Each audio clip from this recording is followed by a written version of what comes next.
There we are. There's Jim. There's me.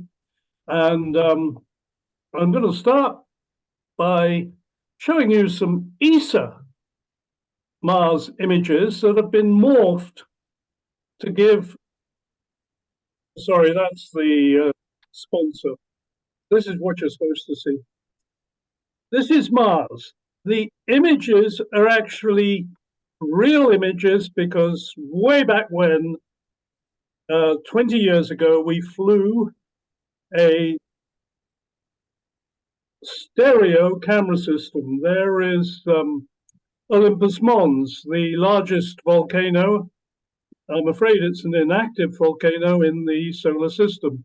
That's been superposed on the images, and the images are morphed to give this capacity to do something I would absolutely love to do, but I know is impossible, and that is to fly over the surface of Mars. I love looking out of airplane windows, and for me, these movies, which we started making almost the moment we got Mars Express sending pictures back, I can watch for hours just dreaming about the idea of traveling in a helicopter or whatever. Now, there's one fascinating thing. That is the scale here. And when you look at this image, this point, can you not believe there was water? But the scale of those canyons we were flying over, they go as deep as 7 kilometers. Or if I translate that into American, I don't know, 4 miles, something like that. Yeah, indeed. I mean, Mars is a whole different planet, but the combination of the fact that you can fly over different terrains, there's clearly a history in the past of water on the surface. And indeed, we know even right now, the American instrument on Mars Express discovered, it was a radar that sounded below the surface, told us there was water under the surface. In fact, the technology there was developed by Jim's old group in Iowa, where you did your PhD, I think. It was Don Gurnett who provided yes, that. That's right. That's right. So water on Mars, perhaps before we move on to the next bit, which is to show you can fly over Mars, due to our American friends, I'm going to ask Jim, water on Mars, how important is that? Well, what we've known by having these missions like Mars Express and many of the NASA missions that are interrogating the planet from orbit, but also getting ground truth, like with Curiosity, Spirit, Opportunity, and now Perseverance, is that we can put together a geological record of the planet. And from that, it's easy for us to see that in the past, Mars had a significant amount of water. You know, water interacts with the rocks, and the rocks then become different minerals. And so the instruments that we see on the ground giving us ground truth can tell us what those minerals are like. And then from space, once we see that, then we can map the minerals all around the planet. And we see that Mars was a blue planet early on in its history. Yeah, I've heard that more or less half the planet was probably covered with liquid water. Well, at least a significant portion of the northern hemisphere was. Well, that's half the planet. That's what I mean. I mean, maybe. I mean, I don't know how you measure hemispheres, but the northern hemisphere is slightly deeper than the southern hemisphere, if you see what I mean. Yes. And there clearly was a lot of water in the north. And there was. And in fact, there still is. It's trapped in the polar cap. The North Polar Cap is permanent. South Polar Cap is not. But the North Polar Cap, when we look at it from a spectral point of view, looks like CO2.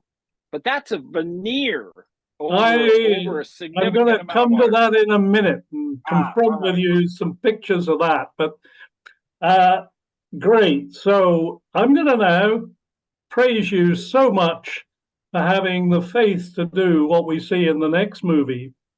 So if I go back, oh, all right, this next movie is Promises, Promises. That's what we get from our American friends, isn't it? This movie is, I think I got it in 2019, but look at Yeah. the premise.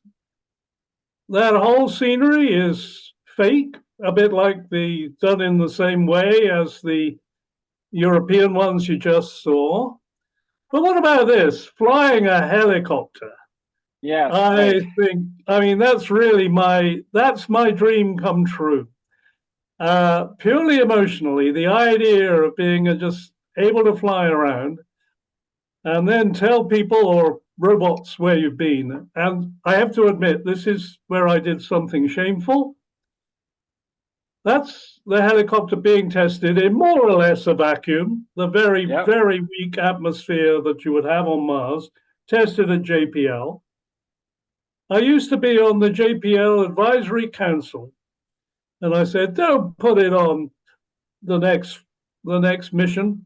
It's still in, and they said, no, no, it'll work, it'll work, it'll work. Well, they didn't have to convince me. I mean, they just had to ignore my advice. They had to convince Jim. And Yes, so, they did. congratulations, Jim. As Well, let we're me give you now, a little. yeah, as we're now going to see. So, Yeah, let me give you a little backstory. David, leave it right there in the yeah, vacuum chamber. Yeah. okay. So Uh, Charles Alachi called me. He was the head of JPL, and we are just announcing, a call for proposals for instruments on Perseverance. And he called me and said, I think we can fly on Mars. And I said, Charles, that's great, but you got to put in a proposal. And and he did, and we did take it. We accepted it based on the concept that it would have to meet certain milestones. And one of the milestones, of course, is you got to demonstrate that it's got to fly. And that means you've got to have, like this vacuum chamber, a small amount of atmospheric pressure, CO2 preferable. It's got to lift and it's got to do a few things. And I remember Mimi Ong, who was the project manager of Ingenuity, so excited, came to my office to show me the very first flight. What you're seeing is probably, I don't know, maybe the 10th or so flight in the vacuum chamber. You're not seeing the first one. The first one she showed me is she goes, Jim, you got to see this. She brings this in, and I'm looking at exactly what you're seeing now. There's Ingenuity sitting on the pad, and she turns it on, and it lifts up slightly, goes right to the wall. yeah, I've heard this story. Isn't it wonderful? And yet you still sent it. I mean, you're brilliant because, of course, you I said, Mimi, you can't be doing that. We can't be crashing into Perseverance. That's listen, $2.5 nobody lives in a mission. box on Mars, Jim. I mean, I hope she told you that. Yeah, she said yes, but it lifted off. And now that was the key. That was the key next step, that it actually had a lift associated with it. Then it was a matter of RPMs for the quad, for the counter rotating blades, and the angle of them. And so she was convinced that it would work. And of course, the one we saw in the movie showed that it did work. And once they met that milestone, then the next big engineering trick was, how are we going to get it there? Where on the rover were we going to put it that allows us to then drop it off and have it fly? The other part to that is because this is what we'd call a technology demonstration. In other words, it wasn't designed to do science. It was designed to test the concept of flying. Now, let me tell you how hard it is to fly on Mars.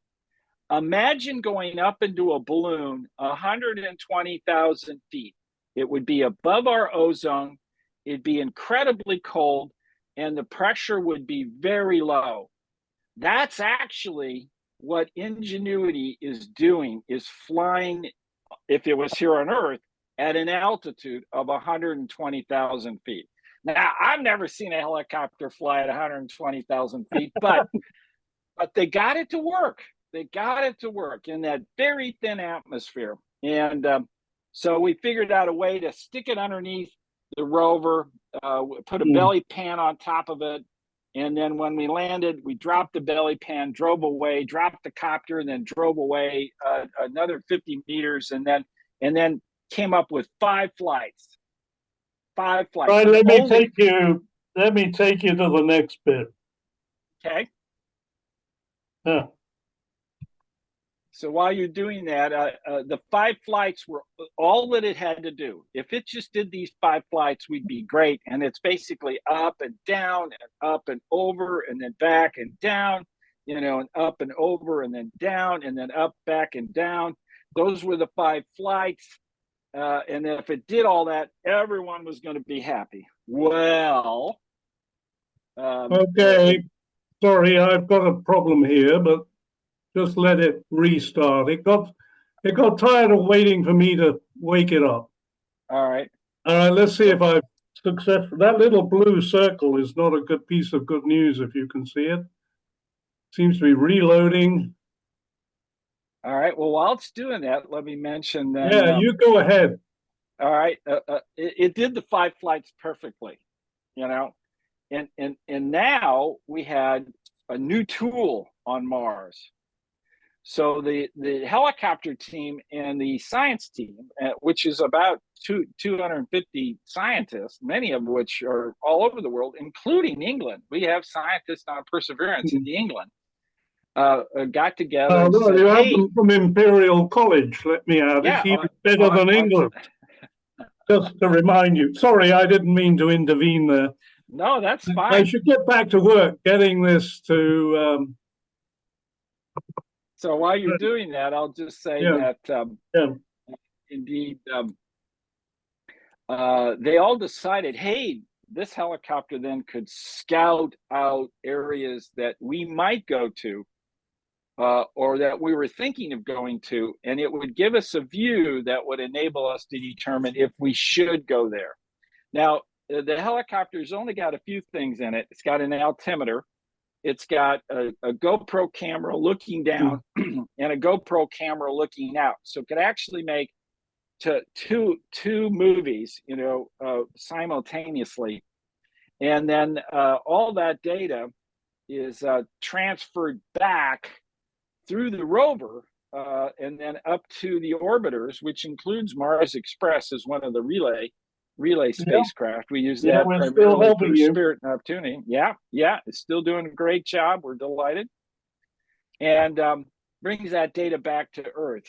And so the scientists then integrated the helicopter into the science plan. Now, David, once he gets it up and running, will show us one of the fantastic flights. The helicopter will go up, on the order of 12 meters. So I don't know what's happened to my presentation.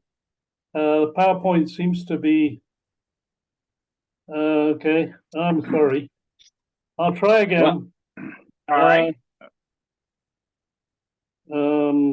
Actually, in the meantime, I could probably show you one of the movies. Okay. See. Have you got a movie there? Why don't you show it? Oh yeah. I got tons of movies. Let me just grab one here. Okay. Where we've got it. Okay, so let's go to this file, and let me just bring it up. Okay. There we go. And then I'll come down to, here we go. All right. So let me then share my screen. And we'll go to this right here. Okay, so is everyone seeing the one slide or presenter view? I'm seeing it. Well, Yeah, we can I'm see it. not sure. Yeah. I Okay, think so we can see you in presenter mode. If you go up let and me do the switch it swap, then. swap Sorry. to slides. Yeah, there we go. Thank All you. right, so here is indeed where we tucked the helicopter on Perseverance. And you can see the belly pan in the lower left. We dropped it and then drove a little ways and then popped the helicopter down on one side with 2 feet. And then the other 2 feet came down. Then we dropped the helicopter and then we drove away. So you can see in the lower right, that's our drop. So there's the helicopter sitting. Now we're going to move about 50 meters away. We don't want to be anywhere near this thing because, it's the first time it's going to fly on Mars. All right. And so we initiated the command and off it went, and it went spectacular. Now here's the third flight. I like this one because this is really demonstrated its ability to move around. You can see the helicopter down in the lower left, okay? And so now we're going to take off. There we go. It's taking off, goes straight up. This was the command. And then it translates to the right. You can see it crossing your screen. And in the meantime, it's got these GoPro cameras. So it's looking down and it's looking ahead. And then it comes back and it lands exactly where it took off, okay? Once it performed that basic function, the third flight, this was the key flight that tells us that it has tremendous versatility, the ability to then chart paths, to go to a variety of places, that then we then can do precision landing. And landing is critical because you've got to have it flat. You've got to have it such that you do it at a time of the day where there's not a lot of wind. Actually, Mars has wind. It's not enough wind to straighten a flag if it's sat on the surface, but it can go 100 miles an hour. So it in certain times. So all these conditions have to be just right for us to be able to really take advantage of it and fly it. So let me stop sharing my screen. And it worked perfectly. Unfortunately, in January, we had, after almost 70 more flights, the helicopter, I think what happened is it landed and not in a horizontal manner, but a slightly tilted, and one of the propellers touched the ground and broke off. So that ended the flights. But we have flown enough now to know that we actually can supersize this helicopter, that we then can make it about 10 times bigger. And there are current things going on at various places like JPL where they're designing these bigger helicopters. Now, the importance of that is that we can get to places that we couldn't get to before, that we could look inside craters where there might be weeping water. We could perhaps look at certain walls, maybe in Valles Marineris, where there might be caves. These are locations that are very appealing. We could go perhaps into a lava tube and really peer around, and with the helicopter, this is a 4-pound helicopter. So with a 40-pound helicopter, we could probably take instruments that measure temperature, pressure, but maybe methane, and look for microbes and all kinds of stuff. So it's really the next step in some of the most fantastic things that we can do on Mars. And Ingenuity has really proved itself to be that kind of workhorse. Yeah, it's just been such a massive success. I think it's incredible, and as you say, it opens up whole new vistas. And not just the idea of using helicopters elsewhere is now becoming appealing, isn't it? I mean, Yes. I wouldn't recommend it on the moon, or at least unless I'm terribly wrong about the moon. But of course, I'm terribly wrong often. Jim, what do you say? Yeah, the only thing you can do on the moon is hop. Yeah, you take off and then hop and come down. You want to because it has the moon. it has almost no atmosphere. But Titan is a moon of Saturn, and we're actually building a quadcopter, a copter with 4 counter rotating blades on it that can go and land on Titan and fly around. Now, Titan's got an atmospheric pressure close to twice that of the Earth's atmospheric pressure on the surface. So it's a much easier lift, so to speak. And 30, 40 flights are being planned. I mean, they're going to really move around. So it's really ushered in a new tool to really interrogate planets by moving in huge steps. I think it's much. I mean, the rover. You call it a rover, and you think it's moving vast distances. No, it's really makes such a difference. This capacity to rise vertically and see. I think it really changes exploration. And, so the movie you saw was a real-time movie. That's exactly the flight it took over that same time period. The rovers move like this. Yeah, exactly. Yeah. So see that? That's top speed. That it's just unbelievably slow. So the ability to translate huge distances, gather enormous amount of data, and then send that back for analysis to make a decision on what to do next is indeed happened on Mars with Ingenuity, and it's in our future to do more of that. Yep, that's great to know. I'm going to just see if I can share screen again. Let me see.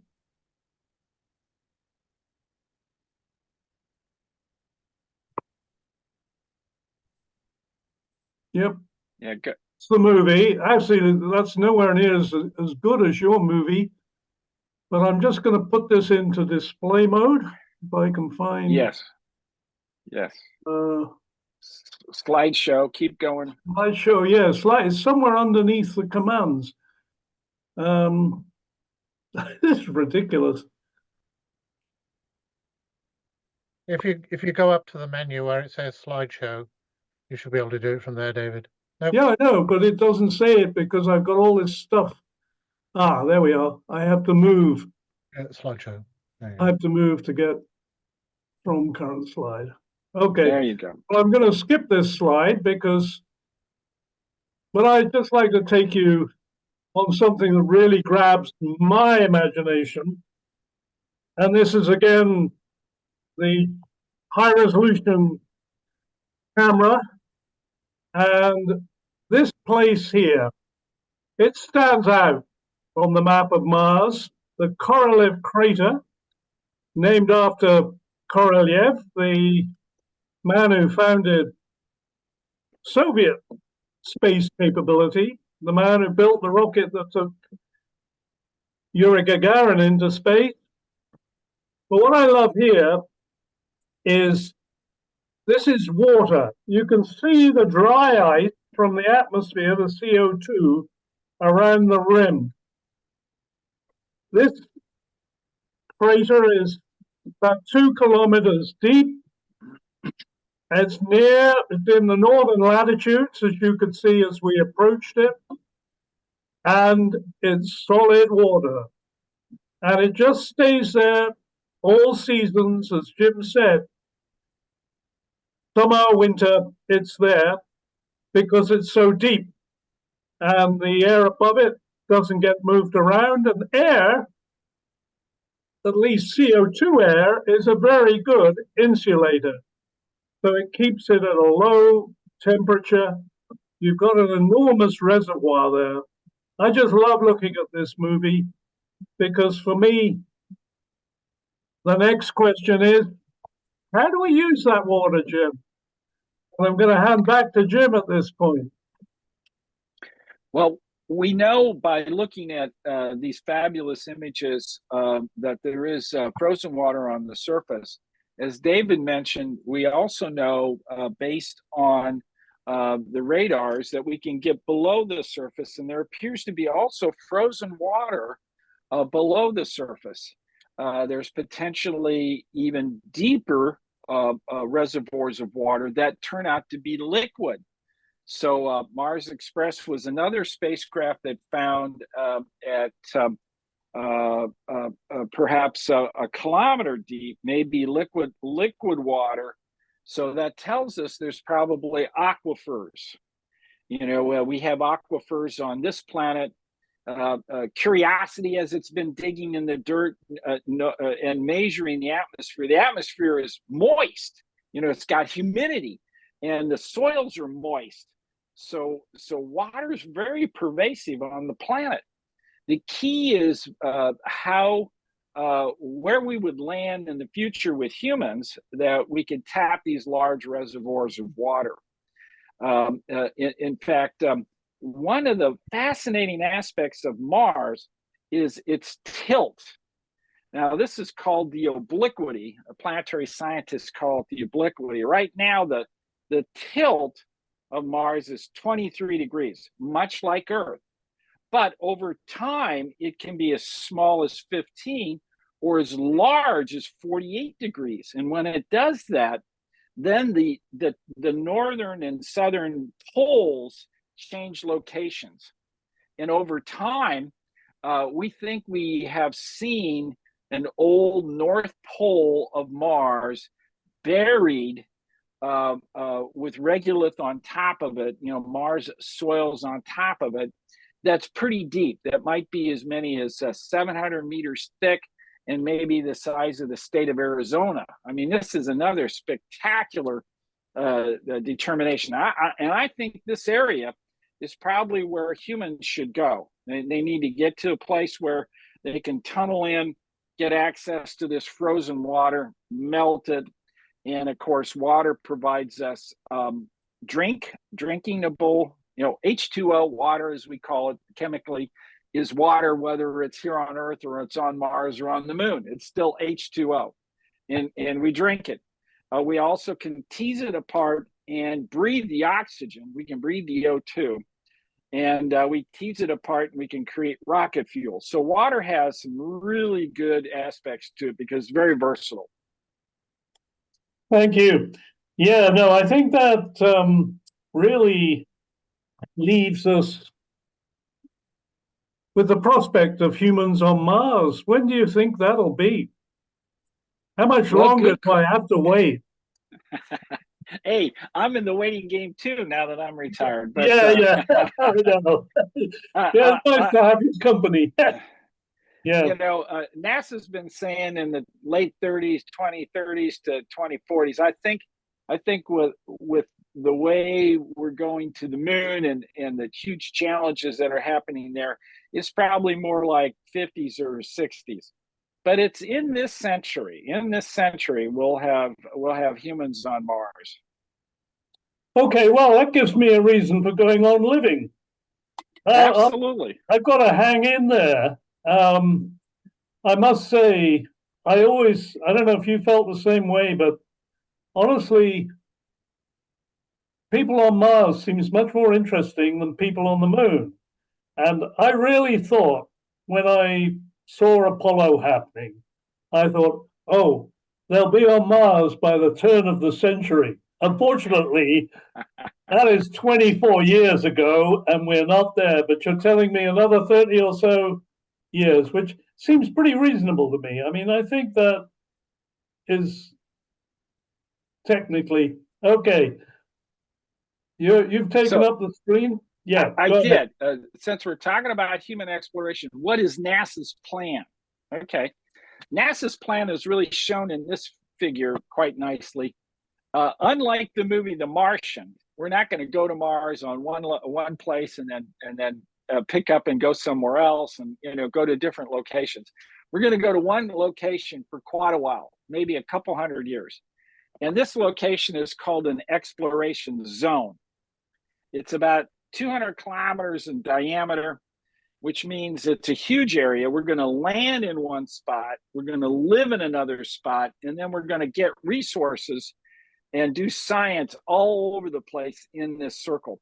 So the key then, in terms of going to Mars, is finding where all the best attributes can be had within a 200 or so kilometer area. Now, this purple area of interest is called ISRU, and NASA loves acronyms. This means in situ resource utilization. Basically, that's a code for we're going to use the land. Well, what are we going to use it for? Well, this is an area where we have frozen water, or we have certain minerals that we want to get access to and mine. We want to create structures with it. Do some 3D printing with material from Mars. These are the kind of things that we've been thinking about, and we use the rubric of ISRU to talk about living off the land. Okay, that's really, really interesting. I think we probably turn and make the audience do some work, shall we? And we seem to have some questions in the chat. Bill, do you want to lead us through them, please? Yeah, thanks, David. Yeah, so I'll take the last one first, because you were just talking about that, and it's really a comment. Somebody called Elon, that might be Musk, I might say. So Elon's going to get there in less than 15 years, and NASA's too slow. So response to that, maybe. Well, he wanted to put a red dragon on Mars by 2020. He announced it in 2012 at a major engineering and science meeting called the IAC. And then he took a good look at whether he could do that. And he found out that he can't. And so there's a lot more work he has to do to be able to get there. In the meantime, he's turning his attention, really, to landing on the moon, to getting astronauts and supplies up the International Space Station. And so I think he's taken a little hiatus from the idea that he's going to beat NASA there. But, when I was head of Planetary at NASA, Elon's group came to us and said, we want to go to Mars. I said, great, but we don't know how to get there. And I said, well, we do. And so we created an agreement. And that agreement is we're going to do the navigation for Elon. So Elon will and I told him, I said, look, we'll put you at the top of the atmosphere. Okay, I'll get you right where you want to be, but you've got to land safely. Okay, that's on you. And that's when he took a good look at it and realized he has a lot more work to do to really land a Red Dragon safely on Mars. So I would say that's great. We'll help him any way we can, but he's still not going to make the 2020s even. Could you maybe comment on his motivation, since you've had that experience? I think we're all interested, and he's an interesting character. Why does he do it?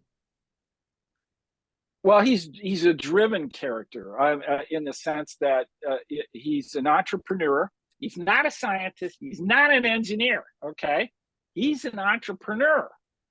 He's a businessman, and his business right now, besides EV vehicles, of course, is rockets.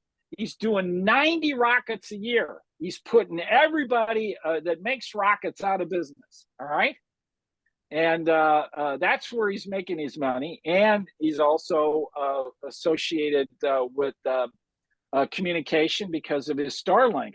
So right now, even though he's got bold projections and has stated these are the things that he wants to do, and he's known for doing those things, that it's like Babe Ruth. I'm going to hit it right over there, and then does it. But it doesn't mean he's going to do it tomorrow. He's got a lot of work to do before he can get to the point of really landing on Mars. I mean, and we're going to help him. You know, NASA's been helping him all during this, all the way along. We really worked hard to make sure he's successful, and many of the other entrepreneurs in the rocket business too.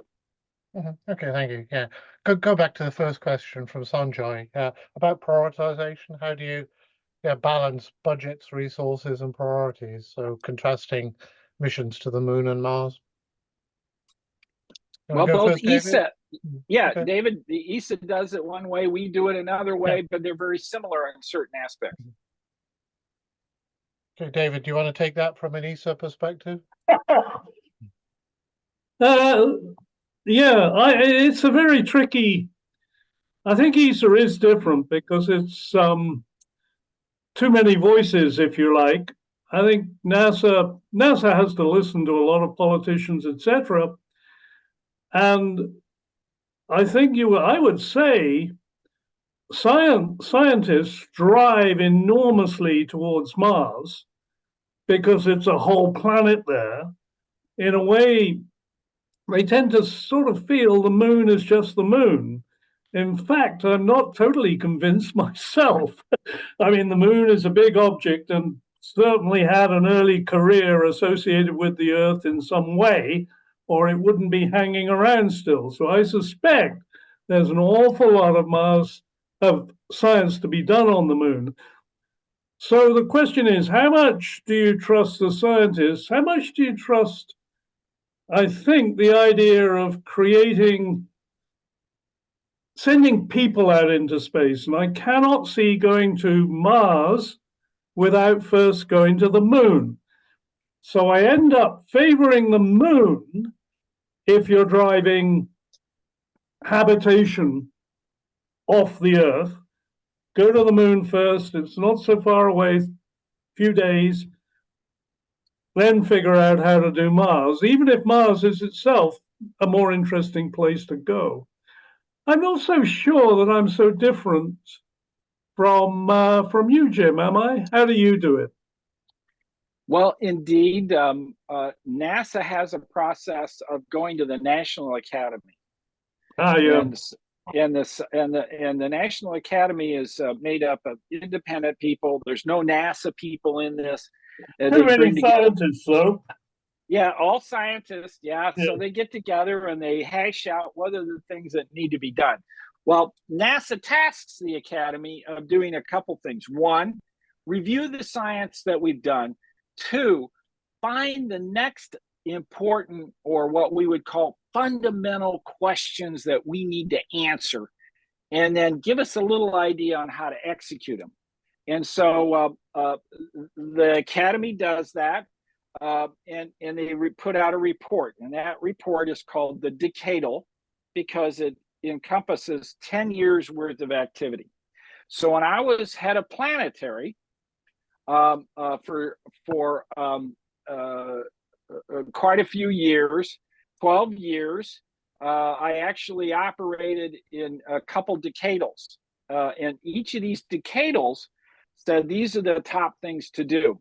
Now, as head of Planetary, I had a certain amount of money. I couldn't do everything. NASA can't do everything. And so in many cases, I would look for partners. I would fly to Europe and work with ESA, work with David and his team. And we would think about things that we could do together. And from my perspective, I'm constantly looking at, okay, how does that match the decadal? If I can do things with ESA and we can form a partnership and I can satisfy things in the planetary decadal, then that's what I want to do. And so there's so many wonderful scientific things to do that it was easy to really work together with ESA. And our biggest problems weren't scientifically, it was getting the budgets lined up so that we could actually build things and deliver things and get them launched. Because putting our the biggest jigsaw problem, together. I mean, it's putting the puzzle together. Yeah. Our biggest problem in Planetary is we have windows.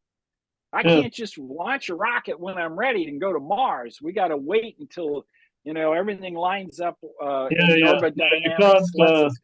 That's a very good constraint. I'm sure I had that with Mars Express in particular. I remember very well. If we delayed the launch of Mars Express, we wouldn't get an opportunity to resemble it for 287 years. Because Wow. 2003, Mars and the Earth, for astronomical reasons, were as close as they get every 300 years or so. Boy, that concentrated one's mind. I don't want to talk about it now. I lived it then. Okay, Yes, we right. probably should move on. Anyone, give us another question. We got a lot in the box. Yeah, we got kind of two questions kind of related to perseverance. One around evidence of life on Mars. Do we still expect it to find any? And second, and maybe related, is about bringing rock samples back to Earth. Yes. So that is indeed the heart of what Percy is doing. Perseverance is designed to core rock. Let's see, I'll show you what we've got here. Okay, I got my props. So what does a core look like? Well, it's like a piece of chalk, okay? It's like a piece of chalkboard chalk. And some of the participants today might not know what that means if they're young. So we'll say like a large Crayola crayon, okay? And so it is a cylindrical drill bit. It bores this, creates about 3 to 4 inches, beautiful rock, and then inserts it in a sleeve. And this is the sleeve that then is managed and then laid on the surface or put in a cache that then we're going to pick up and bring back. Well, why the rock? Okay, the rock record is really important. For instance, let's go to Earth. There's 5,700 minerals, unique minerals on Earth. 349 of them can only be made by dead life. So a rock record tells us not only the geological history, but it might even tell us an era where life got started on the planet by looking at the minerals. And so this is just the perfect experiment to really interrogate the past, understand how the planet has evolved, and look for evidence of past life. Right, that sounds pretty good. This idea of life once appearing on Mars, I found fascinating. It would be terribly sad to be part of that life towards the end of the period when it's available. And I hope we're not in that period for humans on Earth, but there you go. Bill, give us some, go ahead. Well, let me mention, I'll just real quickly mention one aspect about that that's very important. That is, each of these planets, like Venus, Earth, and Mars, have evolved differently. We have an extended period of time where life has existed. We believe that based on the fact that Mars was a blue planet early on, it had all the right conditions for life to have started. In fact, it was a blue planet when life started here on Earth. Now, the oldest rock record on the surface of the Earth is like 3.8 billion years ago. And the reason why, even though the planet is 4.5 billion years, is that plate tectonics and erosion and all the stuff that goes on, subduction has destroyed this early rock record. But that rock record exists on Mars. We don't know how life started on Earth because we don't really have that past rock record. By going to Mars and finding life, if indeed we do, we will have a huge step in understanding how perhaps life started here on Earth, even though we don't have the record of that early life start. Right. Okay. Another question, Bill? Yeah, so I know we're talking about Mars and the Moon, but we have a question about dealing with the amount of junk that's being created. So junk around the Earth, junk on other planets, maybe. Okay. From my perspective, as a planetary science, I fly through that junk to get to other places. And The moon is an interesting place in that its gravitational structure is such that there are mass concentrations. We call them the Mare. This is where lava fields have extrude to the crust, build in huge impact areas, and bring up mass of more iron and magnesium and other kinds of higher Z material. And therefore, it's very difficult to find stable orbits. So anything that's flown to the moon and orbited is now down. So there's probably 100 pieces of human-built artifacts, you know, from not only the experiments the Apollo mission laid out, but the lunar limbs. All those things have come down, and we're looking for where they are. The moon is still pretty huge. So that's there's plenty of room for us to land and land safely and use the lunar do ISRU on the moon, use lunar resources too.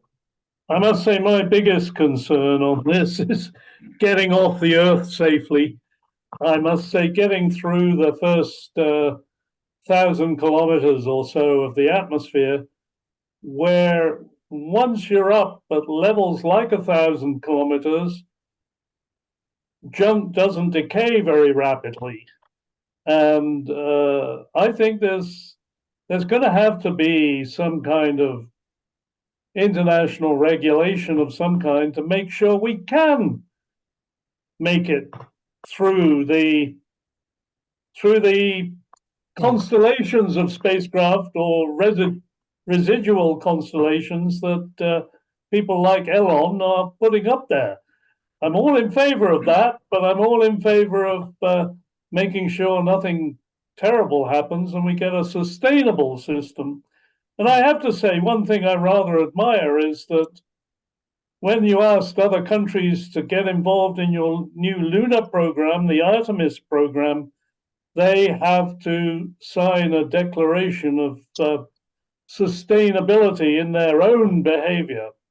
And yes. Thank you, Uncle Sam. I mean, for once you've done something right. Well, thank you. Can I mention we had an interesting visit to the robotics labs at Imperial College a week or two back, and they're actually providing quite a lot of focus on sustainability in robotics design. So David mentioned the point of decay. It doesn't happen, but can you design vehicles which are more degradable? Well, actually, the Japanese have started to design some spacecraft in wood, but I wouldn't recommend that. In I think the year 1998, 1999, NASA decided to deorbit one of its huge spacecraft. It was GRO, GRO, which is the Gamma Ray Observatory. Yes, thank you. Gamma Ray Observatory. This thing was huge. I mean, it's like a mini school bus. And the scientists were all up in arms because that means to deorbit it, they would lose their last little bit of science, and they wanted to keep it up until it ran out of gas and then just leave it there. But NASA decided, no, we're not going to do that. And indeed, they had enough fuel on board to re-enter it.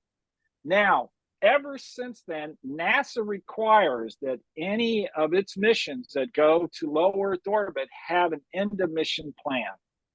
That means it gets up, it does its thing, but saves enough fuel to be disposed. Now, you can dispose of it by moving it to a much higher orbit, or you can dispose of it by entering the atmosphere. And that's caught on. Many nations are now doing that, but more nations need to subscribe to that idea. Okay, absolutely. I'm absolutely in agreement with you for once, Jim. I have to apologize. Bill, go ahead. I want to apologize to people who have been asking questions, but we're close to running out of time. But could we briefly touch on future missions? So there's a question from Asma about future missions to Mars, like the launch of the Rosalind Franklin rover and expected discoveries. We can cover that in 1 minute. 30 seconds each, Jim and David. Okay, well, if Rosalind Franklin goes to Mars, which I trust it's going to be with NASA, the US assistance. They've stepped in to try and help us because, of course, we were originally collaborating with the Russians. And I'm very grateful. I long to see it go there as soon as possible. 2028, I think. Beyond that, Jim, you're going to go on working on Mars. The Mars sample return must be the big one. Yeah, so we have about 20 of these sample caches ready to bring back. By the time we get ready to do it, there'll be 40. We'd like to bring them all back. Right now we're going through a typical budget machination. You know, it's expensive to do that. How are we going to do it? Can we do it cheaper? Should we bring back less?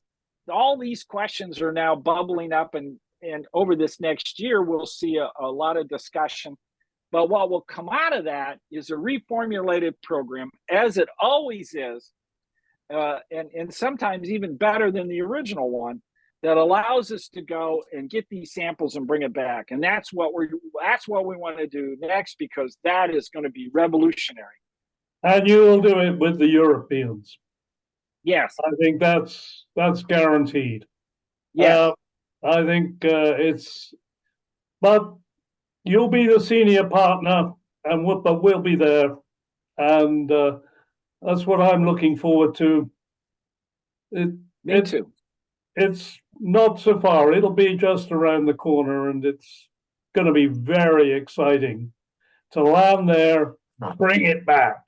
Okay, Right. I have a feeling that I'm about to turn into a pumpkin, or whatever happens when we run out of time. Listen, I regret the number of questions that still remain in the chat that we've not picked up. Thank you so much from everybody for giving us such a hard time. And Jim, listen, it's always an enormous pleasure Thank to hear you. you I talking. agree. It's an absolute pleasure. I come away believing we have to go out there. We got to keep going. We've got to keep up. And That's right. that's really keep up the good work. And let's hope we can have you back here soon. I gather you're going to come to England in the next in the next year or so, and a couple of times. Yeah, May. Yeah, I'll be there in May. I may even be in Plymouth. Oh, really? Okay. Yeah. I'm going to get back to you on that. And all right, good. I look forward to seeing you, so to speak, face to face. And I hope we can inveigle you into talking to Friends of Imperial College again sometime soon. Okay. My pleasure. My pleasure. Thank you so much. Pleasure. Thank you, everybody.